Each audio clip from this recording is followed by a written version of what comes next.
Welcome to the Women Changing the World podcast, a podcast on a mission to bring you some of the most amazing women I know who are doing incredible things to generally make the world a better place. From corporate sustainability to straight up magic and everything in between, you'll meet the real life humans who are birthing the new. I'm your host, Liz Best, and I'm here to amplify the stories and voices of women who are changing the world.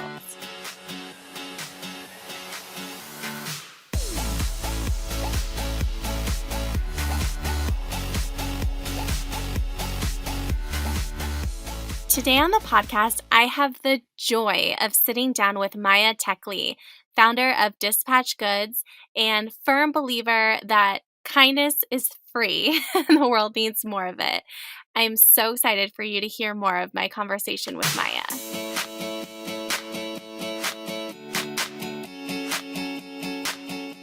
I am so excited to have you here, Maia. I'm so excited to have you as a guest on the Women Changing the World podcast. You are someone who I feel like I met pretty early on in the pandemic, and I have been so inspired watching your journey over the past year and a half and learning more about how you came to be where you are today. So again, I'm over the moon to have you here. And I'm sure that you can do a better job of introducing yourself than I can do of introducing you. So I would love for you to tell our listeners who you are. Liz, I feel like this is a true pandemic friendship because we've never met in person, right? Not yet. I feel like we need to get a drink very soon. We're vaccinated and it's going to happen. But yeah, my name's Maia Tekle. We can start at the beginning. I was born in Concord, Massachusetts to Anita and Hagos Tekle. That is where they still reside. I love them very dearly. I would say it's so cool to be in the sustainability space because they raised me as an environmentalist, and I kind of had a meandering journey to get to where I am. But we were collecting our rainwater growing up, and we had a vegetable garden, and we canned things. And my mom, I recently went home to visit them, and she keeps birthday candles in a cookie tin that is from the early 90s. So when we think about like reuse forever, I do feel like, oh, this is where I get it. I was raised kind of always reducing, reusing, and then, at all else fails, recycling. But yeah, I currently live in Oakland. I haven't lived here for too long. I've been here for about 2.5 years. But after college, I kind of followed, a really traditional path.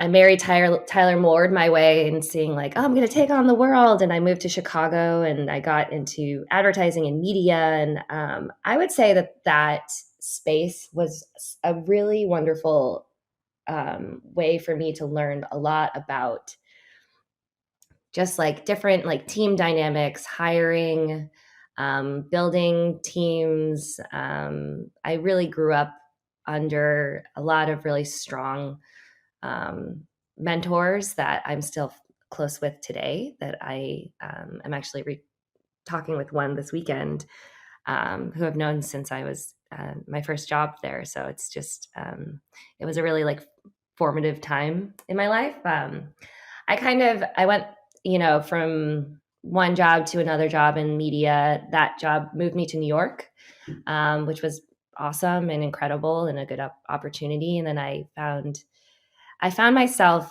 moving roles, not for the company, but for the people I would be working for. And again, when I think about the people that have kind of formed my management style and helped me navigate my career path, they're still in my life now. And I really, really value their continued opinions. And when I think about like why I was drawn to advertising, it was a fun industry, but it was more so the people that I was going to be working for. And so I think when I think about what why I've made any career decisions in my life, it's because of the connection to the people that I'm making the decision for. Which also is exactly why I wanted to join Lindsay, who's my co-founder at Dispatch Goods. But yeah, and we can talk Yeah. about Dispatch Goods because I would, it's yeah, I was gonna say, I'd absolutely love to talk about dispatch goods, and I think that's such a beautiful reflection on your career path because it's like a very like overused quote, but I feel like it is so real. Like they say, people don't leave jobs; they leave their bosses, and yeah. certainly I have left jobs where I was very sad to leave my boss. I have had some really great bosses, but I do think like the people that you're working with and for like is such an important part of what we do every day. Yeah, and I feel like as like this nauseating optimist, I always think of like instead of leaving jobs for, for bad managers, I'm always like, oh yeah, I'm drawn to jobs for good managers. And it's a skill set, and I feel like one of the things that I think about is career pathing for those that are really strong individual contributors, but just don't want to manage. And I think that that's one of the failures of a more traditional kind of corporate structure is having is not allowing for career pathing that doesn't involve management, for people that just don't want to do it, and then really strongly investing in those that are strong and gifted managers, because that's how you keep, grow, and foster talent. And I just, again, I think about the people that continue to invest in me and my just personal and career growth, who are just so talented as managers. So Totally. Well, I'm with you in the nauseating optimist club. And I also really appreciate that framing because I feel like that's been much more true for me than the quote that I use. It's like, going toward good managers as opposed to leaving bad ones. But you also mentioned dispatch goods, and I am such a dispatch goods fan. And I realize that everyone listening may not yet be aware of how you are totally reinventing the food system. So please tell us all about it. my pride and joy, the reason I get up in the morning, dispatch goods at a high level is looking to make reuse easy and delightful for customers and businesses alike. And what that means and why reusability hasn't existed in a larger scale, we believe is a systems issue. And so we're creating the system to enable it. We do the collection, the sorting, and then the dishwashing of reusable items. And so we've entered the market kind of in the takeout and delivery space. So providing restaurants with takeout containers that are reusable. We collect them from your house, or we have return bins throughout the Bay Area. And then we have a centralized facility that we dishwash and then repack and then get things back. Um, yeah, we really think that as new and evolving spaces and consumption trends grow, our systems and our infrastructure really need to accelerate their growth as well to support it. So, takeout and delivery looks completely different than it did 20 years ago, even 10 years ago. And our systems really haven't been able to keep up. But, instead of approaching it with kind of a doom and gloom, like our oceans are on fire, which they are, really looking at it as an opportunity to reimagine how we see our systems for the current consumer. And so we've kind of built this logistics infrastructure to support that. Oh my goodness. Well, I just think what you're doing is so cool and so desperately needed. I mean, especially you think about just the sheer volume of like takeout waste that I'm sure has been generated in the past 18 months, with COVID. It's so the problem has never been so kind of like in our faces. And I know you started working on this before, like pre-pandemic, Yeah. like thinking about this problem. I would love to hear, just because I personally am so curious, and I think it's really interesting, like what has like the journey looked like. Like, do you have any like kind of big milestones or wins to share? Like, how has the company been growing? Totally appreciate, like, don't share anything confidential, obviously, but would love to hear from like, like I like kind of like the metaphorical like garage idea or whatever, to where you are today. Sure. Really, it was Lindsay, my co-founder, who started kind of with a goal and an idea, and just being obsessed with the problem. And I'll say that like her drive and her passion for solving this problem and just trying, um, is the reason I wanted to join her. And the reason that I think a lot of our team members have been drawn to working with us, because they are really drawn to the mission and to Lindsay's vision and her incredible passion. But also kind of what's I think especially special about Lindsay is there's a lack of ego. It's a humongous problem and we don't know all the answers, but we're willing to give it a shot. And we're willing to take advice from people that have built logistics companies before or know a lot more about dishwashing or collection and all kinds of stuff. So I think that like what's particularly magical is setting aside ego, but just be willing to try a lot of things and iterate along the way. I would say that one of our like sweet spots is being really, really nimble and willing to kind of identify what works and what doesn't, and then adjust. And micro adjustments along the way has allowed us to kind of get to this place right now where we feel like we could scale this pretty quickly in a really awesome way. And so it's been an incredible 18 months. And what better timing than when people are at home ordering more takeout than they ever have before to figure out a restaurant takeout logistics company. Totally. No, I think that's such a good point, and it is again just such a huge systemic challenge. And one thing I know you've shared with me previously that I love is like I believe like everyone on your team has at some point like actually washed the dishes, right? Like there's like this kind of ethos of like being willing to roll up your sleeves and be a part of it from that perspective. Can you share a little bit more about that? Yes, I would say everyone on our team has done warehouse work. Lindsay and I are food safety managers, so not everyone has their food handlers Oh, card. gotcha. All of Very our important. dishwashers do. But no, our ethos around that is that we aren't a company without the warehouse work. And I think we look at our company as tech enabled, but everyone has to be willing to help to pitch in and help things run as needed. And so if that's doing a collection driver route, or if that's doing a sorting project, or if that's unpacking containers on a Friday night, everyone on our team is willing to do that manual labor because they know that that is what makes us successful. It's not, it's not a lot of the other things and so I think that also is that willingness and that to do any piece of our circular system is actually one of the questions we ask in the interview process. Are you willing to do warehouse work?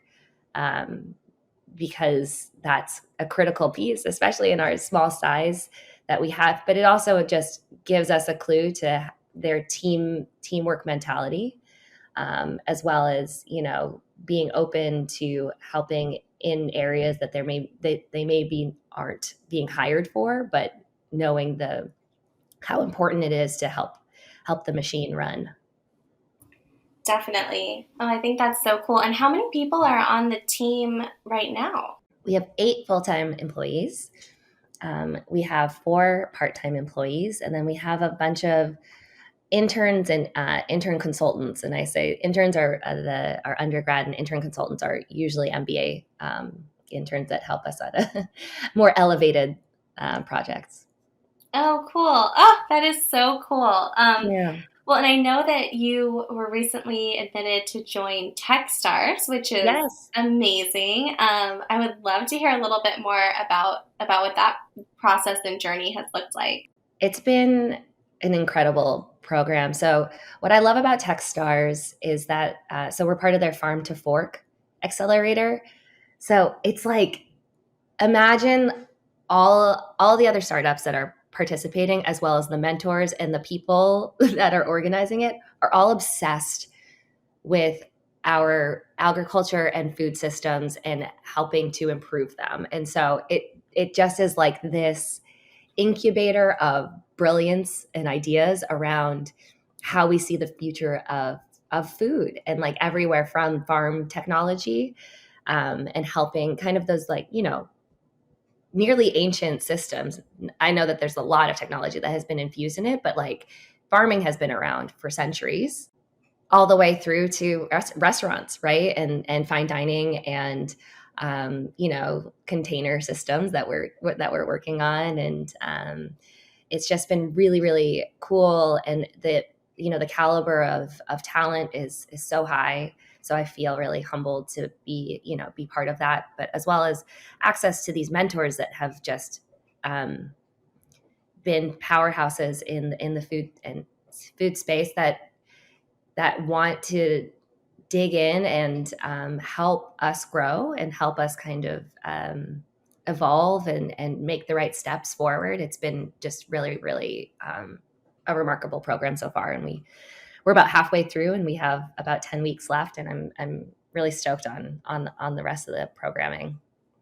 Oh my goodness. Well, that is so amazing. And I have a feeling that if you have any meetings in person, the food is out of this world. It's not bad. I would say it's not bad. In general, I feel like I have created the best job for myself, where I'm like going into restaurants. I mean, I feel like my parents joke with me. They're like, "Is it just because you like restaurants?" I'm like, "Yes, that, and I want to save the planet." Why But they not know me too both? well. They know me too well. I love it. I think that's so amazing. And I'm curious, before we kind of talk about some other stuff, like what have been like 1 to 3 peak moments in this experience so far? In like the full dispatch goods, Maya's full dispatch goods journey. Yeah, I would say in your journey as a founder so far Yeah. to date. I have a distinct memory when, early pandemic. I think Lindsay, I had basically committed to Lindsay February of 2020. I had come on kind of as an advisory role for a few months before that, but I committed to her in February 2020. So if we look back, that timing was impeccable in terms of Oh my gosh, I feel you. I filed for my business on February 11th. I had no idea what was coming. it's hilarious when I look back. And I think she was assuming that I maybe was going to just be like, you know what?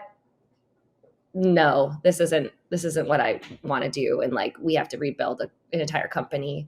But I was like, no, I joined for you. If you're still around, then like, I'm still around. And so, like 6 months later, we sat down in my courtyard, and this was like, Lindsay and I had spent very little time in person during those early months, just because of COVID safety, and I'm like I'm like tearing up thinking about this. Um, and at first, I was kind of curious why she wanted to sit down and talk, and she really was. That's when we talked about me kind of evolving my role and being, I don't think I had officially become a co-founder at that point, but I had definitely became the COO. Um, but what was particularly special was that she recognized how much I had how much work I had put in so far, and wanted to acknowledge it. And it was the first time in a very long time where I didn't have to approach a manager. Like at that point, she was kind of my manager, and I didn't have to come with data and statistics about my own performance. She just recognized it and wanted to acknowledge how much I had contributed. And that felt so incredibly special. And I would say that that's how we have treated every team member so far, where it's, really based on merit and your contributions, and that even small things are acknowledged and valued and celebrated. And it's a really special quality. But I think it's sometimes overlooked, especially as people get like structured KPIs, and you only get to. It's almost like you have to like fight for a promotion. There's 2 times a year that you get to do it in certain organizations, and it just loses this sense of humanity that I will always thank her for that meeting. And I feel like she probably doesn't even think about it in the same way, but it really, really was meaningful to me and really solidified that I'll follow her anywhere. Like I was like, even if this crashes and burns, I want to work with her. So, so that I would say that was like a really pivotal moment. Oh my goodness. I'm like tearing up hearing you share that. That's so beautiful. That is like such powerful leadership. Yeah. The second one is we had been doing this cold food delivery model over the summer, and it was 2 months of it, and it just was so hard. It was going well, it was growing steadily, but it was so hard. And she called me and was like, hey, if we could start fresh tomorrow, would you get rid of cold food delivery? And I was like, yes. And I would say that there's probably a lot of founders out there that have had to scrap. We basically had to scrap our business, like our current business, and then start fresh twice in like 6 months. And we did it, and we pivoted really quickly. And that's where we're at now, is like the current model, which was like, hot food takeout and delivery through DoorDash. And it's, I would say, her asking me the question without telling me what she was thinking and me just giving an unfiltered response is how we are both very progress oriented. So we have hired process oriented people so that our boldness can be tethered by process and almost like a nice like bungee cord tension, so that when we do make those gut decisions, that they're rooted in data and and process. But that was the first one where we felt like, oh my gosh, this feels wrong. How can we fix this? And then let's sprint forward. And that was kind of the fact that we went through that together. We like lean on that feeling in smaller ways with the team kind of moving forward. And then yeah, I would say the third one was,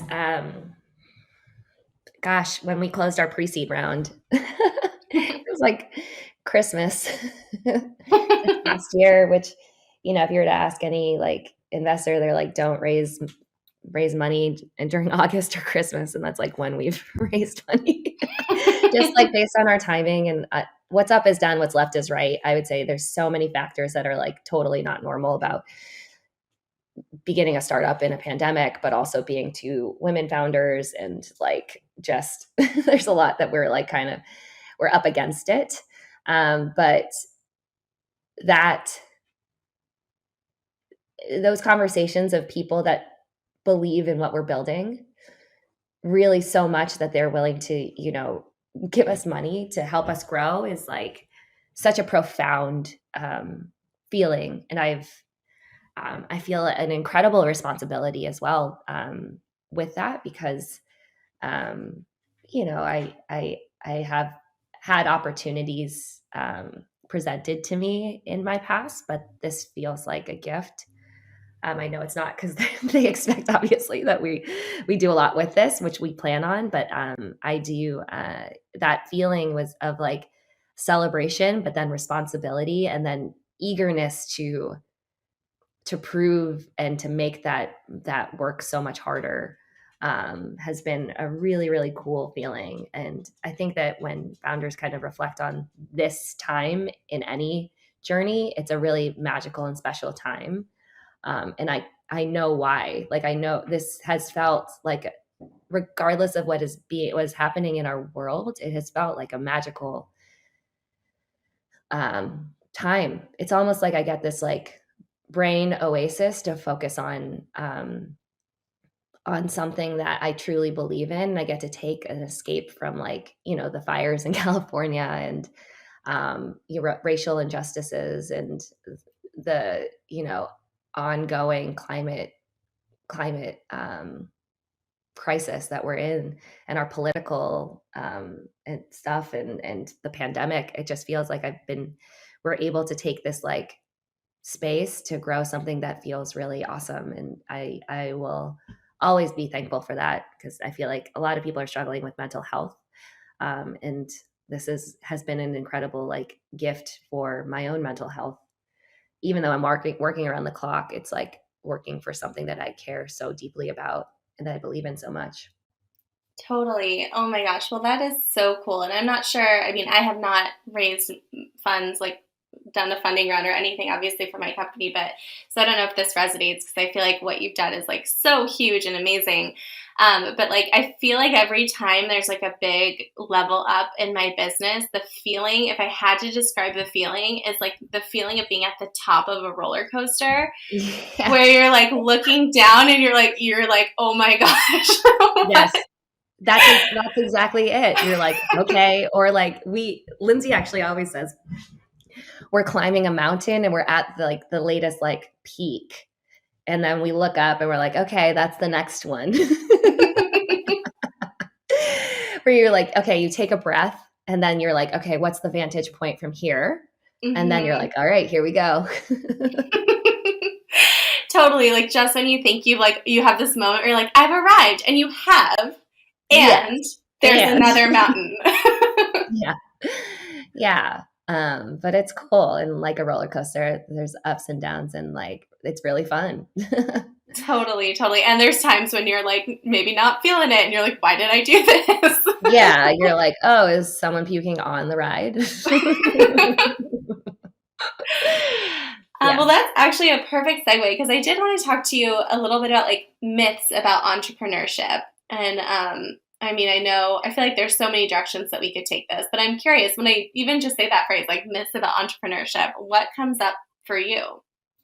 I feel like with entrepreneurship, there are gatekeepers. And I never saw myself as an entrepreneur, because I didn't see a lot of people like me that have like just, big personalities that, I don't know, wear upcycled jeans and do manual labor in a box truck. Like there's just a lot of times I think growing up, you only think that there's certain opportunities available to you if you see it. And that's why representation is so important. It's it's a real thing. And even though my brain can like tell me these things, there's other things I'm just like, no, that's not for me. So that's a myth. Any woman or non-binary person or person that looks like me or talks like me or whatever, it's a myth. Like the only thing you need to do to be an entrepreneur is want to be an entrepreneur. Like if you have an idea that you feel, you have to be obsessed with it. You really do. But that's it. Like that obsession will drive you to go, to be resourceful. And that's all saying that, like, I know that there are barriers to entry for marginalized people. I recognize that completely. But if you're able to navigate some of those systems there are a lot of programs or organizations that are helping and really focused on removing a lot of those barriers. And I am going to continue to like focus on that as well. Like I'm trying to bust the door open, and then the more people that are chasing their dreams and building big solutions for big problems, the better our society, our communities, our world will be. So if you don't think you can be an entrepreneur, you're wrong. I love that. But I mean, I do think there are so many parts of entrepreneurship that are so opaque. If you don't know people who have done it before, it can seem pretty impossible. I mean, Yeah. I also feel like there are varying degrees. Like I have, and I actually do think that the pandemic has allowed people to explore some varying degrees of entrepreneurship. So if it's a side hustle, but a lot of times it's like a side hobby that even if it's something that you love to do and you actually don't need it to pay the bills, you're an entrepreneur because you're creating something and you're creating structure around something. And if you're an artist and it doesn't have to necessarily be tied to income or tied to revenue. I feel like there's varying degrees, or if you have something that you're talented in, or that your your friends and your family and your network reaches to you time and again, like that could be something that you could explore. You don't have to want to tackle our waste management system like me. You could start and do things that are like within your community, within your apartment complex. Like there's just I think that there are different layers and levels that I didn't even think about until some of my friends, and now that I have more entrepreneurs in my network, have shown me that there are like really awesome different paths and avenues to go. totally. That's such a good point. And I do think, especially, in my community of women changing the world, or women in the impact space, like if you are someone who is trying to like turn the ship in a massive company and get a company to be more sustainable, or to focus on climate, or to address human rights, like so many of those women like do have some like entrepreneurial lean. Oh my gosh, yeah. Right, to take on That like was me. That was me. Yeah, that was me. I would enter companies, usually for the manager, and then be like, these are the things I want to fix about it. Because usually there was some sort of like equity or like representation, something that I was like, you know what, I think that this could look different, or this is, I got heavily involved in the ERGs, and then I realized one of the beauties of starting my own company is that we can just build the company. I can build the company I've always wanted to be a part of, and starting from that ground up. And so I also think that like for those entrepreneurial spirits that feel like they are trying to make, steer their company's ship in a better direction, you don't actually you don't have to stay at that ship. Like you can either build your own, or there are plenty of other ships that are on a path that is more progressive or maybe more aligned with your values. And I feel like that's actually, we're starting to see that more and more, especially with Gen Z entering the workforce. That's like they're like number one and number two considerations when they're looking at companies, is their value system. totally, totally. And I think it's like it's such an interesting balance, and this is honestly something that I still think about all the time, is like on the one hand, I feel like if you go to a company that still has a lot of work to do, you have much more potential to make a big impact on that company. And on the Yeah. other hand, there are sinking ships. Like there are ships that like no matter there are ships that no matter how much you do, like it hit an iceberg or whatever, like, to continue the metaphor, like no matter what you do, like you can only do so much. Like you've only got a bucket and you need much bigger equipment to bail the ship out. And so I Right. do think it's interesting to think about like at the end of the day, I think protecting your own like mental health and sanity is so important, and finding the right spot in between like this company is like totally hopeless on these issues, and like this company would do this work with or without me. And not that there's anything wrong with taking a job somewhere where they would do the work with or without you, but um, Yeah. it's I interesting to think think about. Absolutely. I do think that that's important to understand the difference between providing lip service and actual companies that are investing in shifting and change, because that could also be super invigorating. And especially if you're identified as one of those change makers in the organization to help them, um, move things in a better direction, that can feel, and then you're connecting with other people within the organization that you may not work with on a day-to-day basis, but that could feel super, super exciting and invigorating. So yeah, I think understanding that early, and then again, yeah, protecting yourself, because then there's also people that um and I have definitely been one of these people from at certain times in my career where it's like I just want to come in, do my job, leave, get paid so that I can, afford my life outside of work. And as long as I'm, paid equitably and respected, then I'm good, And so there's also, and there's plenty of other ways that you can kind of, you know, apply yourself outside of work, obviously within our society, within local organizations, grassroots organizations, the political spectrum that you can, involve yourself. So there's not any right or wrong thing. It's just identifying what works for you too. Totally, totally. And Ramit Sethi, who I really like, has this beautiful kind of concept that he talks about, more of like the seasons. Like, I do think there's seasons where you may want to be in like a really like in a career growth season, and there's Yeah. seasons where you literally just want your job to support your life, and there's nothing wrong with choosing either. There isn't. Yeah. It's like, yeah, I really appreciate looking at things in seasons like that. Cause you need to like, protect yourself and, you know, ev- everyone has a breaking point. And don't get to your breaking point. Like, know what that is, but don't get close.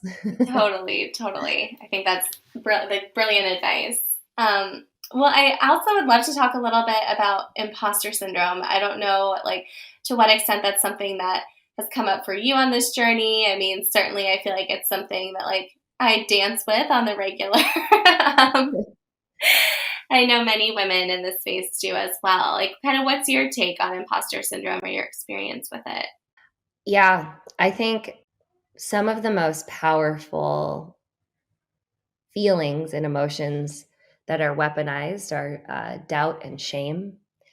I think that they're abused in a work setting, within your own brain, within your own body. But I think they can be used either from other colleagues or society, or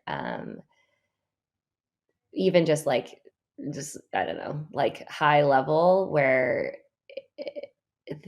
you can subscribe to them too easily. And as someone who I have depression, have had it for about 20 years, so I'm very familiar. But it almost feels like, the doubt feels comforting because it's this in the back of your head that's just reminding yourself, you're like, yeah, you aren't good enough. You aren't smart enough. Like, this is right. Let's go down this path, because it's really easy to subscribe to the doubt. It feels more like it's easier to give up.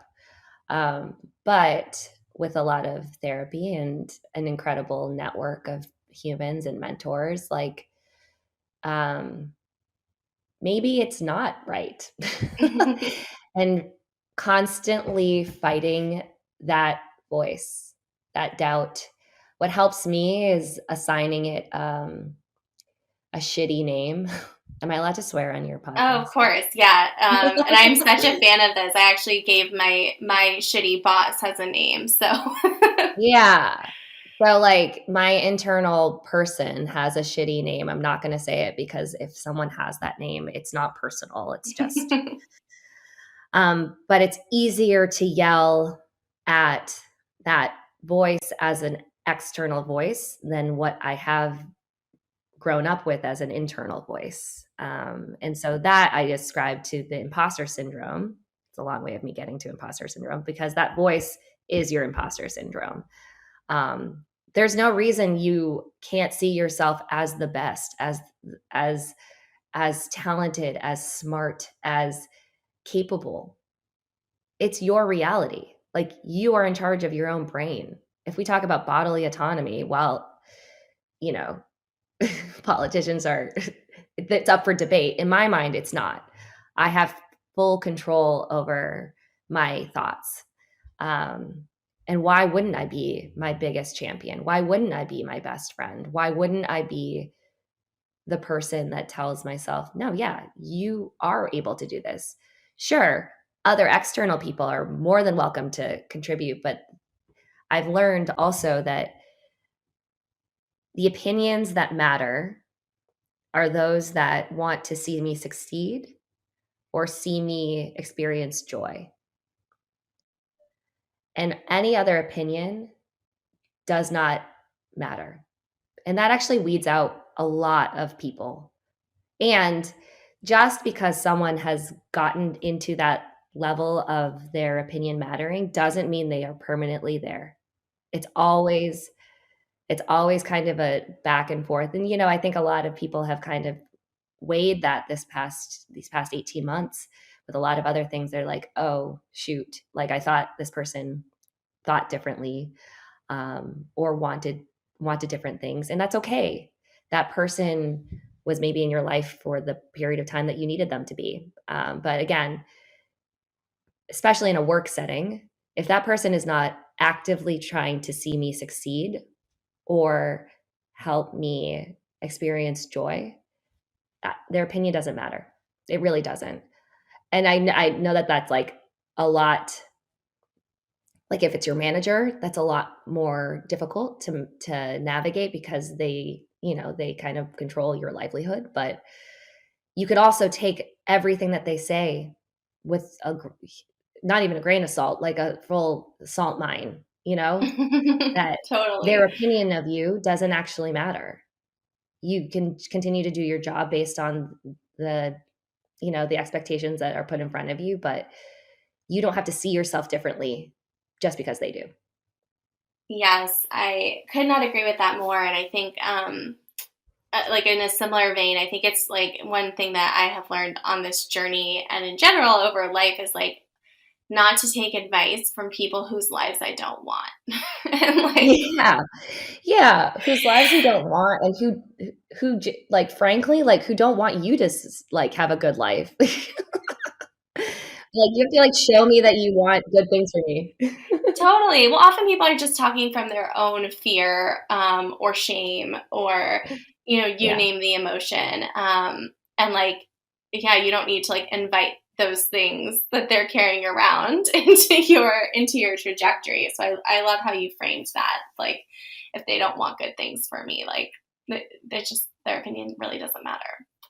Also, spoiler alert, this also not spoiler alert, but, like, this applies to dating too.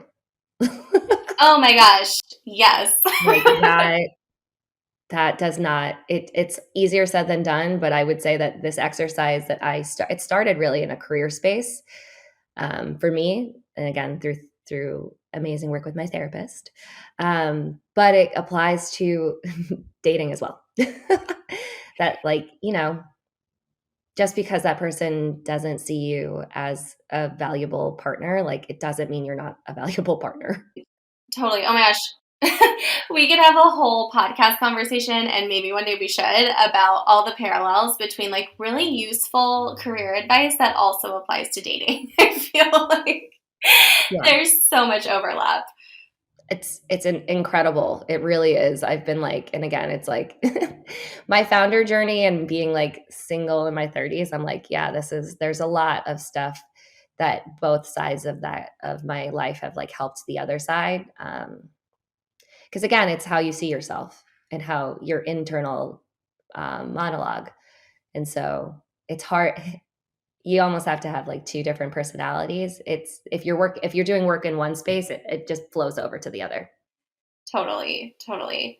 Well, kind of changing gears a little bit, I would love to hear a little bit about what you're excited about right now and what's inspiring you. And I feel like there's so many directions you could take this, like, whether it's like cool new business models that you're seeing? Like, I feel like in the climate space, like there is a lot to be very concerned about, and I'm not minimizing that at all. And I also think there is a lot of momentum to address some of these like huge entrenched challenges that we've been facing. So, and take it in any direction you would like. But what are you, as a nauseating optimist, most excited about in the world right now? I'm excited that it feels like it's no longer like just climate activists that are caring. Like it's average people that are like, yeah, we should want better systems or to do something. I am excited to start to see, like the legislation in Maine. Like we are going to be holding manufacturers accountable for the waste that they create. That to me is like, wow, yes, this should be across the board. This is how we make big changes and influence product, because a lot of it isn't on the consumer. It's on the consumer to say, I don't like this. I want new systems. I want legislation like in Maine, but like it's on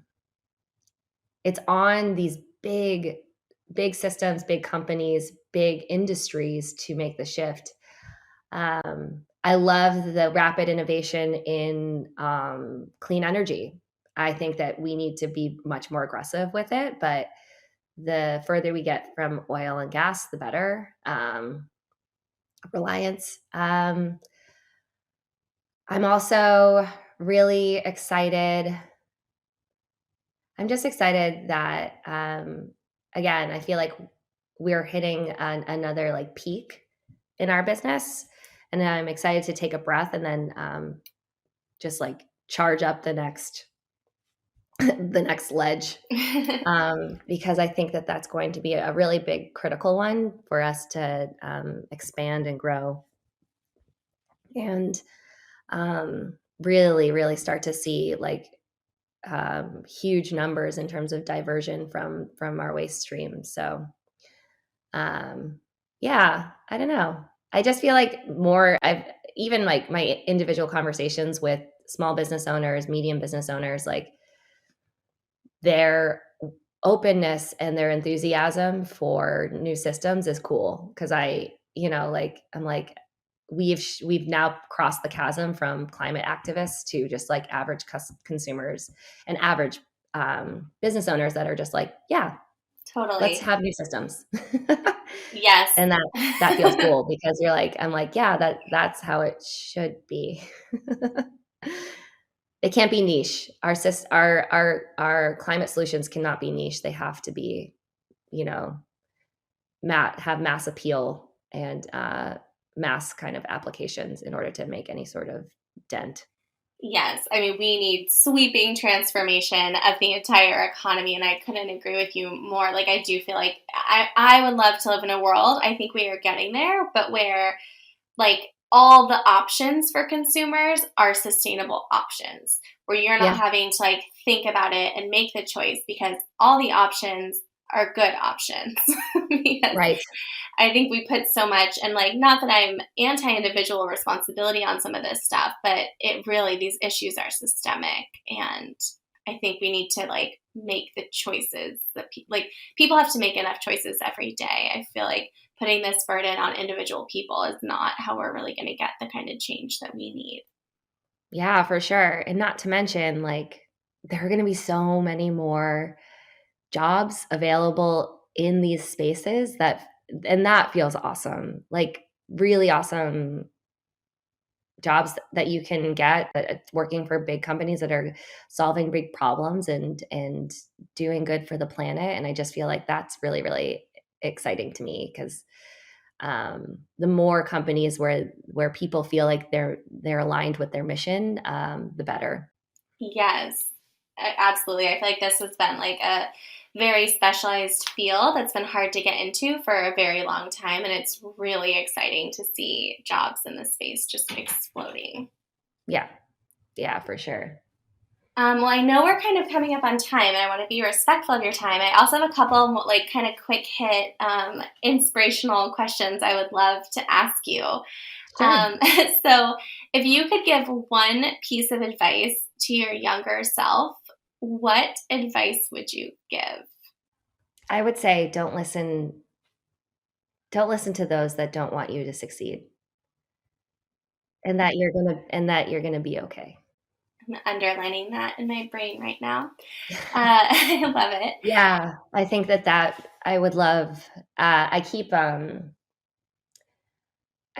picture of my first school picture when I was in kindergarten on my fridge, um, as a reminder of, like, that version of Maya, and, like, this, like I that same version is inside of my heart and my soul right now, but, like, that I like to talk to her in an encouraging way that's like, "You're gonna be okay. You're awesome. Just lean into what feels great and good, and you're gonna be fine." I love that. That's like such beautiful inner child, like, If like, you need a or secondary headshot, you can have that one. It's pretty good. I may take you up on that. I would love that. In a similar vein, I'll actually, this is a two-part question. So, one, almost all the women I know, myself very much included, are suckers for like an inspirational post-it around their desk. I'm currently looking at a number of them. I look like a crazy person. So the two-part question is, one, what's your favorite like inspirational quote right now? And two, if I have dreams that one day I'm going to make a stack of post-its with all the like inspirational like messages from my podcast guests.